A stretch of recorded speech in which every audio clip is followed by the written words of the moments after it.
Sa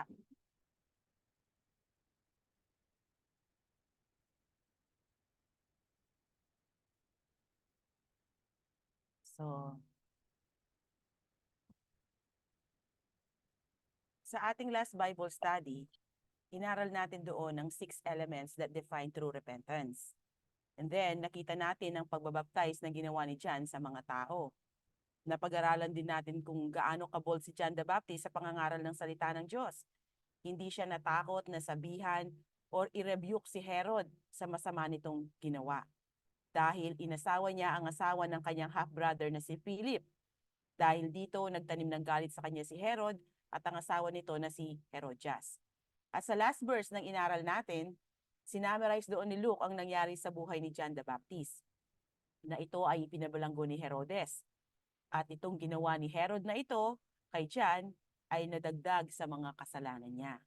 So ngayon dito na tayo sa the baptism of Jesus. Now, when all the people were baptized, and when Jesus also had been baptized and was praying, the heavens were opened, and the Holy Spirit descended on him in bodily form, like a dove. And a voice came from heaven, "You are my beloved Son. With you I am well pleased." So, sa pagsasabing, when all the people were baptized, ibig sabihin yan, hindi ibig sabihin yan na lahat ay nagpabaptize, okay? Hyperbole lang ang statement na yan. Alam naman natin, most of the religious leaders of Israel rejected Jesus. Not everyone who heard John's message repented. Makikita natin yan sa chapter 7. Pakibasa, Kuya Briggs. Ngunit ang mga Pariseo at ang mga dalubhasa sa kautusan ay tumanggi sa layunin ng Diyos para sa kanila sapagkat ayaw nilang magpabautismo kay Juan. Pero nakita din natin sa ating previous na pag-aaral na madami sa mga Hudyo ang nag-respond sa preaching ni John the Baptist at nagpabaptize sa kanya. And when Jesus also had been baptized, ibig sabihin nito, yung nangyaring pagbabaptize kay Jesus Christ ay katulad lang din sa ginagawang pagbabaptize sa mga ordinaryong tao. Ito ay ginawa in public sa may Ilog Jordan kasama ng mga ordinaryong tao na nagpapabaptize din. Kaya maraming nakawitness sa kanya. Mahalaga din na mawitness ito ng iba dahil later on sa Acts gagamitin ito bilang isang requirement sa pagpili ng ipapalit kay Judas na nagtaksil sa ating Panginoong Yesus. Pagibasa, Ses? Kaya kinakailangan nating pumili ng tao na ipapalit kay Judas, na kasama nating magpapatotoo sa muling pagkabuhay ni Jesus. Dapat isa siya sa mga kasama natin na naglingkod sa Panginoong Jesus noong nandito pa siya sa mundo. Mula noong nagbabautismo si Juan hanggang sa panahon na dinala si Jesus sa langit. Kung privately ginawa ang pagbabaptize kay Jesus Christ, walang makakasaksi nito at hindi iyon magagamit na requirement sa pagpili ng ipapalit kay Judas. Sa time na ito, okay, dito sa abang binabaptize si Jesus Christ, dito sa baptism niya, hindi pa na ipepresent si Jesus sa public bilang Messiah dito dahil wala pa siyang ginagawang miracle. Hindi pa nagsisimula ang public ministry niya dito, okay? Walang palatandaan na Diyos siya at nagmula siya sa langit, na siya ay God-man. Ordinaryong tao lang siya, wala siyang halo sa ulo or kahit anong marks na magdidistinguish sa kanya na siya ay Diyos. Dahil yung kanyang divine glory ay nakatago sa kanyang flesh. And while Jesus was praying, so sa ibang gospel, nabanggit din doon ang baptism ni Christ. Pero sa account lamang ni Luke, mababasa that Jesus was praying during his baptism. Katulad ng lagi niyang ginagawa throughout his life here on earth. Jesus was always in communion with the Father, except doon sa moment na nasa cross siya and he cried out, my God, why have you forsaken me?" Up to this point, yung ginawang baptism kay Jesus Christ ay katulad lang din ng sa ibang tao.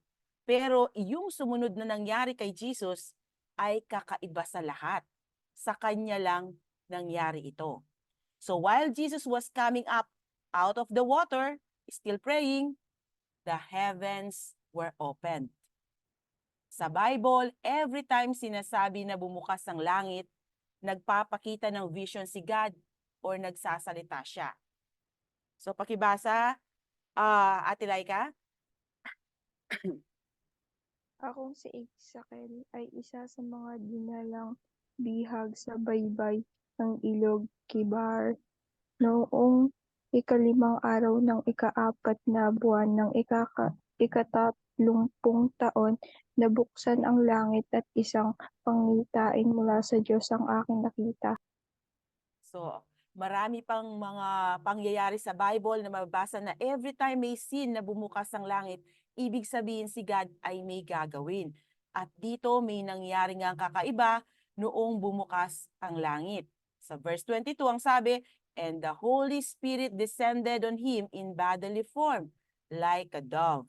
Sa pagsasabi dito that the Holy Spirit descended upon Jesus in bodily form like a dove, hindi ibig sabihin nito na nagpakita ang Holy Spirit na parang kalapate. Kasi ang sabi, like a dove. Parang kalapate pero hindi kalapate ang nakita, okay?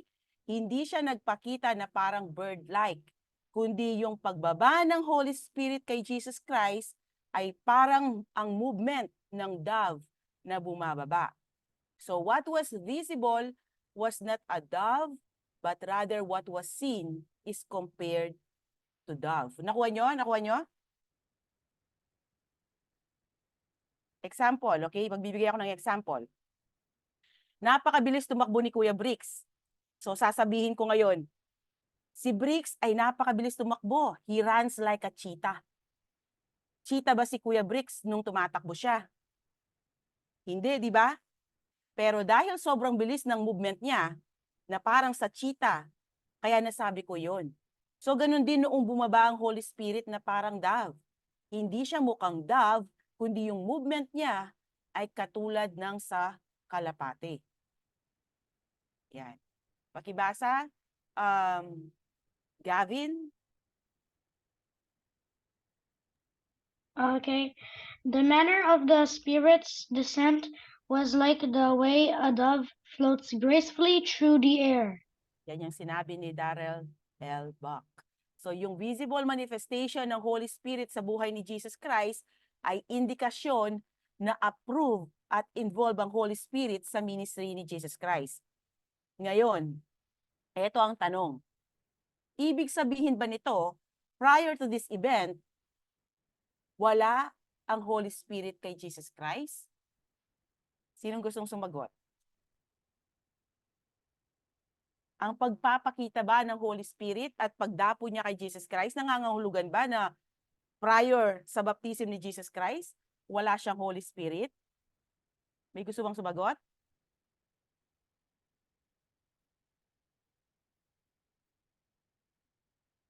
Wala? O, sige. Hindi ganon, okay?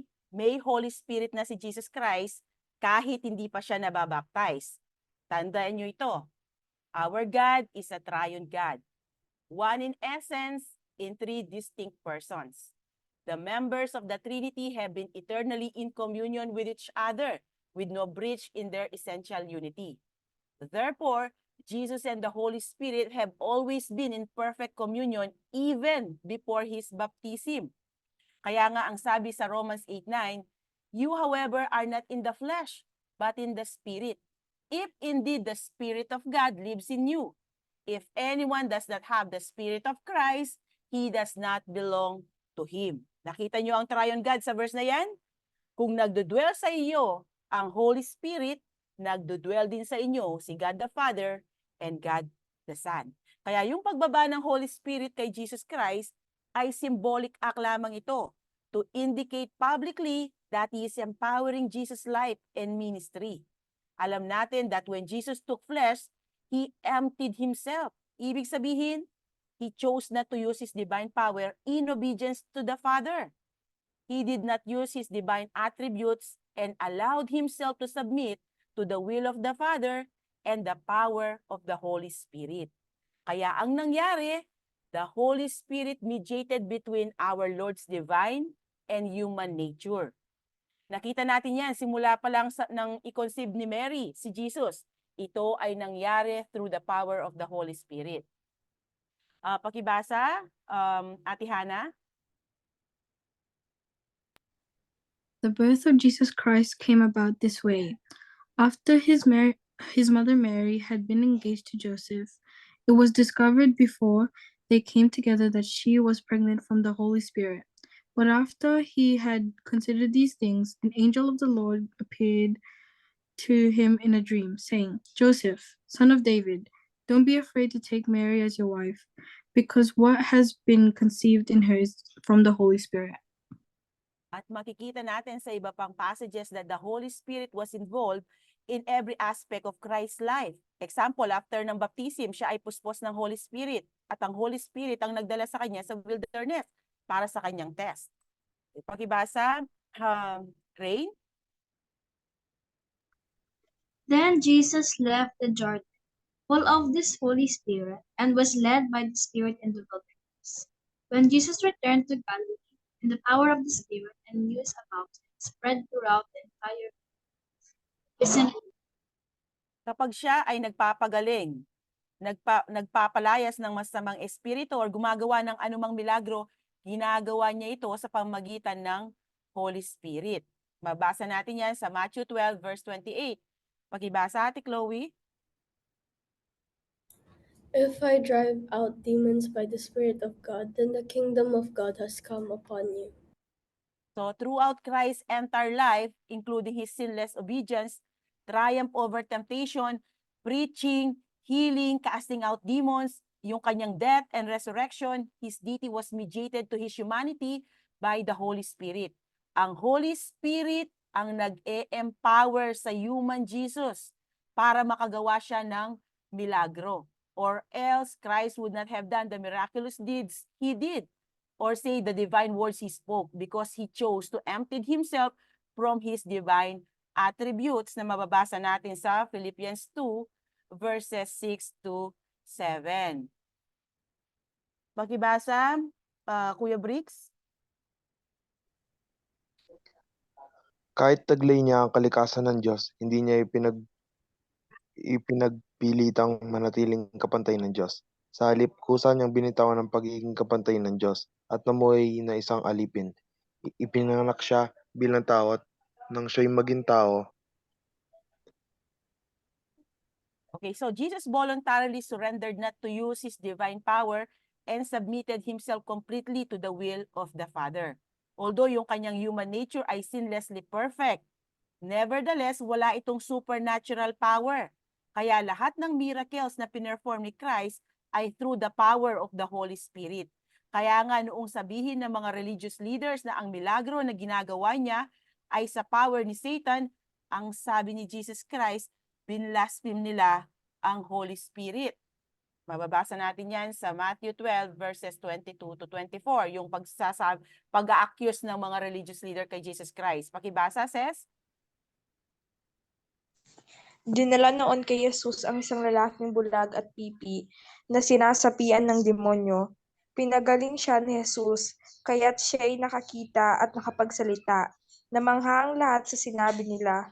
Ito na kaya ang anak ni David?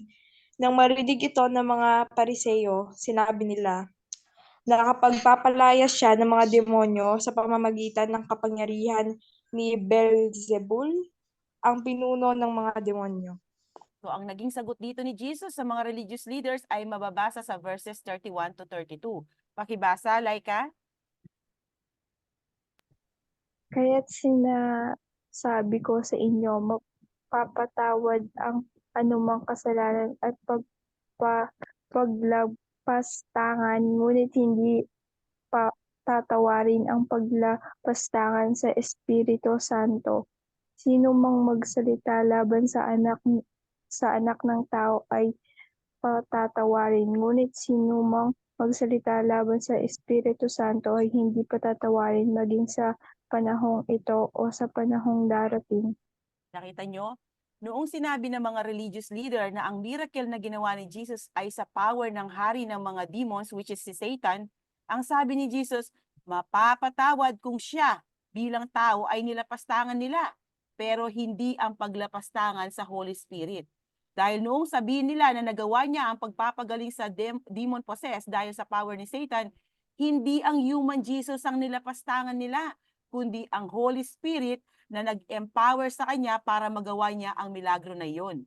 Dahil dito, binlaspheme nila ang Holy Spirit na siyang agent para tayo maborn again. Though gumagawa ng miracle si Jesus Christ sa pamamagitan ng Holy Spirit, hindi naman ibig sabihin nito na hindi na siya Diyos, okay? Noong nagkatawang tao siya. Dahil mababasa sa Bible na ang fullness ni God ay nagdudwell kay Jesus Christ. Ang sabi dito, for the entire fullness of God's nature dwells bodily in Christ. Kaya kahit nasa human form si Christ, siya ay Diyos dahil siya ay conceived through the power of the Holy Spirit at nasa kanya ang full nature ng pagiging Diyos. Makikita sa Old Testament na maraming pangyayari na nagdudwell sa mga taong pinili ng Diyos for special service ang Holy Spirit. Kasama na dyan si Moses, si Joshua, si Samson, si Saul, si King David, at marami pang iba.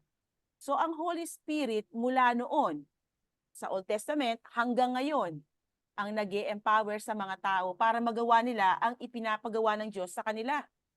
However, itong mga taong ito dahil sila ay sinful, mga mortal men, kaya naman limited lamang ang naibibigay na power sa kanila ng Holy Spirit. Hindi dahil sa mahina ang Holy Spirit, okay? Kundi dahil sila ay sinful beings. But since Jesus was God in human flesh, wala siyang kasalanan, kaya walang hindrance para fully ma-empowered siya ni God.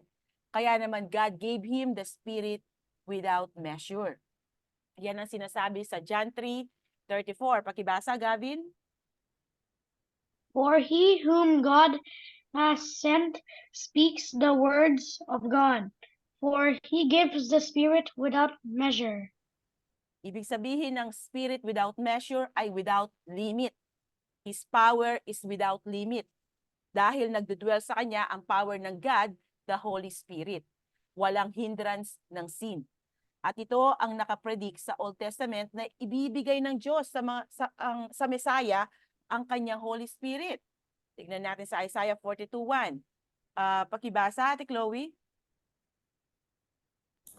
This is my servant, I strengthen him. This is my chosen one, I delight in him. I have put my spirit on him. He will bring justice to the nations. Okay, and then sa Isaiah 61 verses 1-2, the Messiah says, pakibasa, Ate Hannah. The Spirit of the Lord is on me, because the Lord has anointed me to bring good news to the poor. He has sent me to heal the brokenhearted, to proclaim liberty to the captives and freedom to the prisoners, to proclaim the year of the Lord's favor and the day of our God's vengeance, to comfort all who mourn. At pinredict din sa Old Testament na ang Holy Spirit ay mananatili permanently sa Messiah. Makita natin yan sa Isaiah 11:2. Pakibasa, Denver.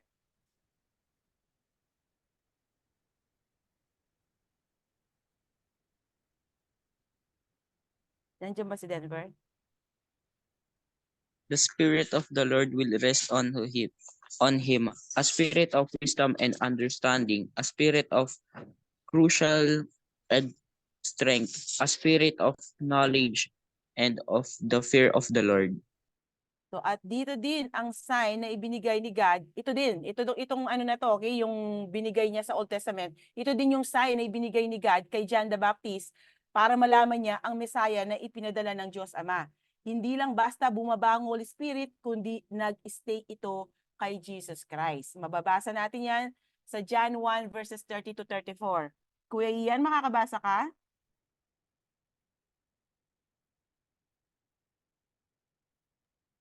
Opo. He is the one I was talking about when I said a man is coming after me who is far greater than I am. For he existed long before me.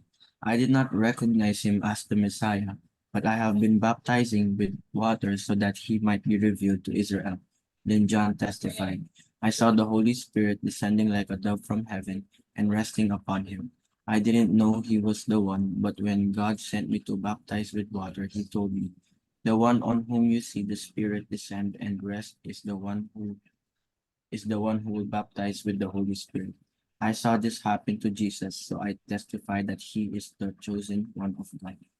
The chosen one of God, yung Messiah, chosen one or anointed one. So malinaw na natupad dito ang propesiya sa Old Testament at ang sign na ibinigay ni God kay John the Baptist para makilala niya ang Messiah.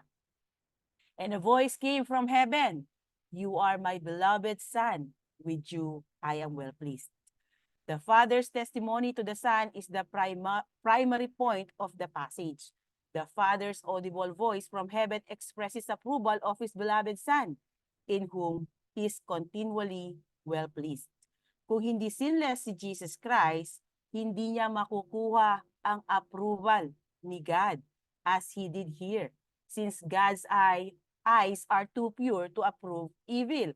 Yan ang sinasabi sa Habakkuk 1:13. Your eyes are too pure to look on evil, and you cannot tolerate wrongdoing. Sa pag-address ni God kay Jesus na Son, pinapatunayan nito na si Jesus ay God. Dahil kung ano ang magulang, ganun din ang anak. Kung ako ay tao, ang mga anak ko ay tao din at hindi animals. Ganun din si Jesus Christ. Since anak siya ng Diyos, kaya naman siya ay Diyos. Kaya ito ang isa sa patunay ng pagiging fully God ni Jesus Christ. Sa pagbaba ng Holy Spirit kay Jesus at ang pag-express ni God the Father ng kanyang love and approval kay Jesus Christ, ang perfect time para simulan na ni Jesus ang kanyang public ministry. Dahil parang nakuha na niya bali dito ang go signal ng Diyos Ama, ganun din ng Holy Spirit para sa susunod na gagawin niya. Kung ang God man na si Jesus Christ ay hindi basta-basta gumagawa ng mga bagay-bagay na walang approval ng kanyang Ama, ganun din dapat tayo. So magandang application ito para sa atin, okay? Sa lahat ng gagawin natin para sa Panginoon, anumang ministry ang sasalihan natin, dapat nandoon lagi ang approval ni God. Hindi mo gagawin ito dahil lang sa gusto mo, or gusto ng magulang mo, or para mapuri ka ng tao. Kundi gagawin mo ito dahil ito ang gusto ng Diyos na gawin mo. At ito ay magbibigay ng papuri sa Panginoon at hindi sa iyo. Kaya bago kayo mag-serve kay God, tanungin niyo lagi ang sarili niyo at ang Panginoon kung ito ba ang will ni God na gawin niyo at mapupunta ba ang papuri sa Kanya or sa inyo. Kapag ang sagot ay sa Panginoon at ang malinaw na sinasabi niya, go! Then serve Him with your spiritual gift, okay? Then one more thing, yung public confirmation na ginawa ng Diyos Ama at ng Holy Spirit ay sapat na para paniwalaan natin na si Jesus ang Messiah or Savior na ipinadala ng Diyos para sa atin.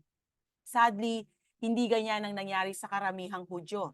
In spite of such manifest testimony at lahat ng ginawang milagro ni Jesus Christ, karamihan sa mga taong nandito at nakasalamuha si Jesus sa lupa ay hindi siya kinilala bilang kanilang Savior. Ultimately, they rejected Jesus and they crucified Him. But His sinless life and sacrificial death brings salvation to as many as receive Him. Kaya ang sabi sa John 1:12, but to all who did receive Him, He gave them the right to be children of God, to those who believe in His name.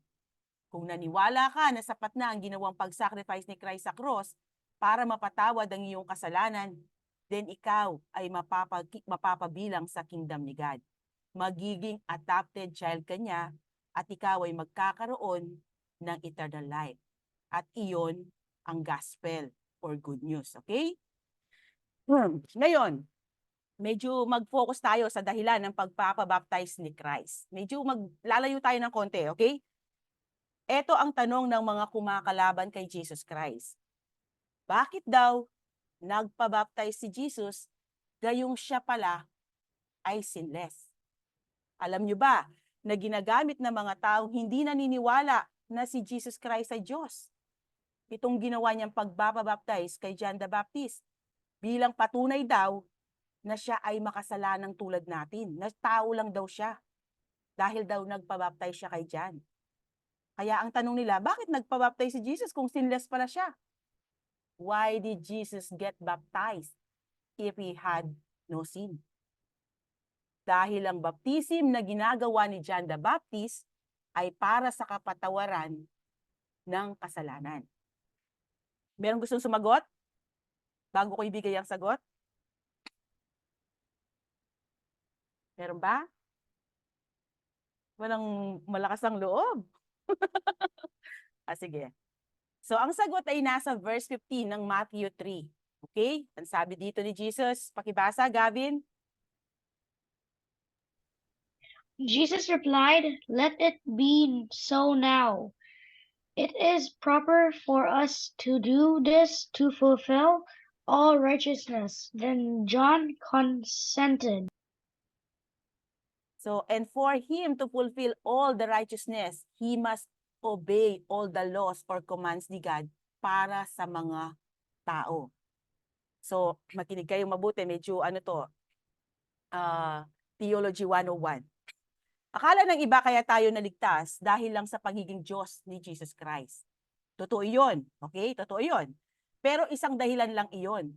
Dahil ang isang reason kung bakit na-credit sa atin ni Jesus ang kanyang righteousness ay dahil sa active obedience na ginawa niya. Jesus demonstrate both passive obedience and active obedience at all times during his ministry on earth. Ang passive obedience ni Jesus Christ refers to his willingness to agree to the Father's command that he offer himself as a sacrifice and as a payment for the sins of his people on the cross. He was passive or submissive sa pagtanggap niya ng kanyang role bilang ating sacrificial lamb para sa kapatawaran ng ating mga kasalanan. That sabi dito sa Luke 22:42, Father, if you are willing, take this cup from me. Yet not my will, but yours be done. Jesus did not resist his executioners. Sabi niya sa John 10:17-18, the Father loves me because I sacrifice my life, so I may take it back again. No one can take my life from me.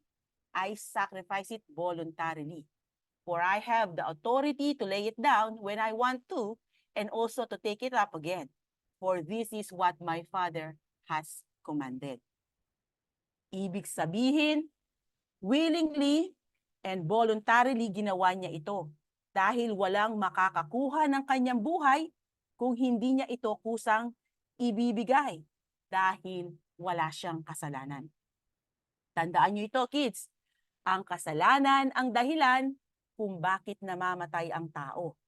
And since hindi nagkasala si Jesus Christ, kaya kahit latiguhin siya ng paulit-ulit, hindi siya mamamatay kung hindi niya kusang ibinigay ang buhay niya para sa kabayaran ng ating mga kasalanan. Okay? And then, yung active obedience naman ni Jesus Christ refers to his whole life of living under the law in total subjection to the Father, actively and willingly obeying everything that the Lord God commanded him to do. At isa sa active obedience ni Christ ay ang ginawa niyang water baptism. It's necessary that Jesus fulfill all righteousness. Ibig sabihin, yung mga commands ni God, kailangan niyang sundin lahat yon para sa atin. Ginawa lahat ni Jesus ang mga bagay na kung tutusin, hindi naman niya kailangan gawin. For example, Jesus faithfully participated in the Passover celebration, which pictured God's deliverance of his people from sin. Yet, he had no sin to be delivered from. Then yung pagbabayad niya ng temple tax na para dapat sa mga tao lamang dahil siya ay anak ng Diyos. Basahin natin. Pakibasa, Kuya Briggs. Pagdating nila sa, ano po ito, Tita Grace? Capernaum, lumapit kay Pedro ang mga maniningil ng buwis para sa templo. Nagbabayad ba ng buwis para sa templo ang inyong guro? Tanong nila. Opo, sagot ni Pedro. Nang pumasok siya sa bahay, tinanong siya ni Jesus, ano sa palagay mo, Simon, sino ba ang nagbabayad ng buwis sa mga hari dito sa mundo? Ang mga mamamayan ba o ang mga dayuhan? Ang mga dayuhan po, tugon ni Pedro. Sinabi ni Jesus, kung gayon, hindi dapat magbayad ang mga mamamayan. Gayunman, para wala silang masabi sa atin, pumunta ka sa lawa at mamingwit ka. Kunin mo ang unang isdang mahuli mo. Ibuka mo ang bibig niyon at may makita kang isang salaping pilak. Kunin mo yon at ibayad mo para sa buwis nating dalawa.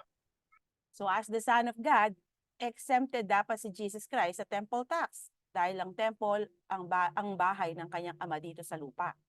But to do what righteous people do, he paid it anyway. So Jesus living a perfectly righteous life was not only a demonstration of his deity, but also was absolutely essential to our salvation. Yung pamumuhay ni Christ na righteous without sin ay hindi lang dahil sa Diyos siya, okay? Kundi kailangan iyon para sa ating salvation. Para may ma-credit siyang sinless life sa atin. Kung bumaba si Jesus mula sa langit at ipinako ipinako kaagad siya sa cross, namatay at muling nabuhay, walang active righteousness na may kikredit sa ating mga mananampalataya. Ang magagawa lang niya ay yung passive obedience na voluntarily he sacrificed himself sa cross. Pero hindi niya may kikredit sa atin ang righteousness na nire-require ni God para magkaroon ng perfect relationship sa Kanya. Dahil ang righteousness na iyon ay makukuha sa pagsunod sa lahat ng commands ni God na ibinigay niya sa mga tao niya. At iyon ang ginawa ni Christ para sa atin. Kaya nga, ang sabi ni Apostle Paul sa Philippians 3, verses 8 to 9, pakibasa, says, Oo, itinuturing kong walang kabulukan ang lahat ng bagay, biglang kapalit ng lalong mahalaga. Ang pagkakilala kay Kristo Jesus na ating Panginoon. Ang lahat ng bagay ay pinalagay kong walang kabulukan at itinuring kong basura. Makamtan ko lamang si Kristo at lubos na makipag-isa sa Kanya. Ang aking pagiging matuwid ay hindi sa pamamagitan ng pagsunod sa kautusan, kundi sa pananalig kay Kristo. Ang pagiging matuwid ko ngayon buhat sa Diyos sa pamamagitan ng pananampalataya. o yung nire-require ni God, yung righteousness from God based on faith. Okay? So, nakuha niyo ba kung bakit kailangan magpabaptize si Jesus Christ? Opo. Okay. So, nakita natin, nagpabaptize si Jesus hindi dahil sa makasalanan siya, okay? Kundi dahil kailangan niyang sumunod or mag-obey sa lahat ng ibinigay na utos ng Diyos Ama para sa mga tao niya. Para may maibigay si Jesus sa atin na righteousness na wala sa atin. Iyan ang test kay Adam na hindi niya napagtagumpayan. Sa Old Testament, maraming covenants na ginawa ang Diyos sa mga tao niya.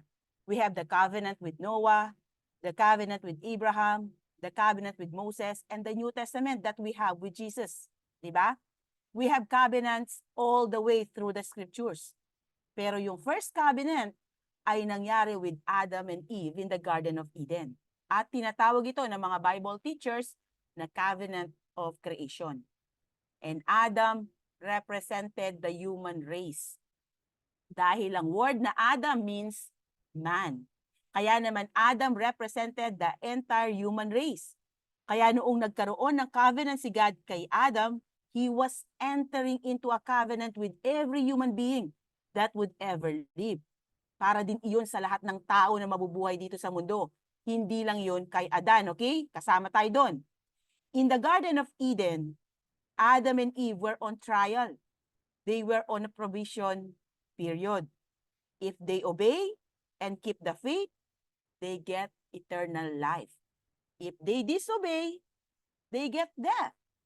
In other words, if their works are righteous, they live. If their works are evil, they perish. Yung promise na benefit ng covenant of creation ay eternal life. Yun ay kung mag-o-obey si Adan kay God. At kung susuway naman siya, ang sabi ni God sa Genesis 2:16-17, but the Lord God warned him, you may freely eat the fruit of every tree in the garden, except the tree of the knowledge of good and evil. If you eat its fruit, you are sure to die. Well, lahat siguro tayo dito, alam na natin ang nangyari. Kina Adan at Eva, di ba? They fell into sin and dragged the human race with them. Dahil nga tayo ay galing kay Adan at siya ang representative ng humankind na mababasa natin sa 1 Corinthians 15:22. So pakibasa, Laika? Sapagkat kung paanong namamatay ang lahat dahil sa kanilang kaugnayan kay Adan, gayon din naman Mabubuhay ang lahat dahil sa kanilang kaugnayan kay Kristo. Okay? At meron pa sa Romans 5:19. Pakibasa, Hannah. For just as through one man's disobedience the many were made sinners, so also through the one man's obedience the many will be made righteous. So, dahil hindi nag-obey si Adam sa command ni God, kaya pumasok ang kasalanan at lahat ng tao ay naging sinful in nature. At dahil din sa kasalanan, kaya nagkaroon ng kamatayan. Kung ang representative natin na si Adam ang nagdala sa atin sa pagkakasala at kamatayan, si Jesus naman ay dumating sa mundo para i-reverse itong nangyari sa atin. Yung hindi nagawa ni Adam na mag-obey kay God, si Jesus, ang last Adam, inobey niya lahat ng commands ni God so that everyone who believes in Him will have an eternal life. Kaya ang sabi ni Jesus sa Matthew 5:17, do not think that I have come to abolish the law or the prophets. I have not come to abolish them, but to fulfill them. So, through Adam's disobedience, the whole world was plunged into ruin, and death came upon the entire human race. And in contrast, by Christ's obedience comes life. Hence, without the obedience of Jesus, without his perfect active obedience, he would not have done for us what Adam failed so miserably to accomplish. And that's why his submission to the baptism of John the Baptist was a matter of life and death. God required it of everyone, and as the new Adam entering into a corporate solidarity with his people, he submitted to that requirement of the law, so that his acts of righteousness may be perfect. So we were justified by works, but not our own works, but by the works of Jesus. He is our righteousness. Yan ang sinasabi sa 2 Corinthians 5:21. For God made Christ who never sinned to be the offering of our sin, so that we could be made right with God through Christ. Ito ang great exchange na lagi kong sinasabi sa inyo. He lived a sinless life para lahat ng taong sasampalataya sa kanyang ginawa sa cross ay magkaroon ng righteousness na dinidemand ni God the Father para makapasok sila sa kanyang kaharian. Dahil magiging right or perfect lang tayo sa paningin ni God kung tayo ay banal katulad ng Diyos Ama. At sino lang ba ang banal na namuhay dito sa lupa? Si Jesus lang yun. Kaya God imputed the sins of all who would believe in Jesus to Him on the cross and imputed Jesus' perfect righteousness to them. In other words, God treated Jesus as if He had lived believers' sinful lives and treated believers as if they had lived Jesus' sinlessly perfect life. And that is the great exchange. So magbibigay ako ng example para medyo maano nyo. Example, si Kuya Gab ay may utang. Kung hindi siya makakabayad, siya ay makukulong bilang parusa sa utang niya. Ang problema, wala siyang pambayad. Ang tatay niya ay nagtrabaho ng mabuti para mabayadan ang utang ni Kuya Gab.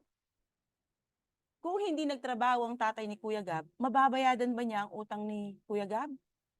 Hindi, di ba? Ganon din ang ginawa ni Christ. Kung hindi niya sinunod lahat ng commands ni God, wala siyang righteousness na may kikredit or may bibigay sa atin. Hindi dahil sa hindi siya banal, okay? Kundi dahil ang dinidiman na righteousness ni God ay ang righteousness na mula sa pagsunod sa lahat ng commands niya. At walang nakagawa nun, kundi si Jesus lang. Kaya nga si Christ ang ating righteousness na mababasa sa Romans 10:4. For Christ is the end of the law for righteousness to everyone who believes. Ang hindi nagawa ni Adam na i-fulfill ang lahat ng commands ni God ay ginawa ni Jesus Christ para sa atin. Kaya whoever believes in Him shall not perish but have an eternal life. We need Jesus' righteousness para makapasok sa kingdom ni God dahil lahat tayo ay nagkasala. As the scriptures say, no one is righteous, not even one. No one is truly wise. No one is seeking God. For everyone has sinned. We all fall short of God's glorious standard. Nakulangan tayo sa standard of righteousness na nire-require ni God para makapasok sa kanyang kaharian at makapellowship siya forever. Dahil nga sa ating sin nature. Kaya salamat sa Panginoong Yesus dahil sa kanyang sacrificial death and active obedience in fulfilling all the commands of God, kaya tayo ngayon ay itinuturing ng mga anak ng Diyos. So dito nagtatapos ang ating lesson for today. God bless everyone and to God be all the glory.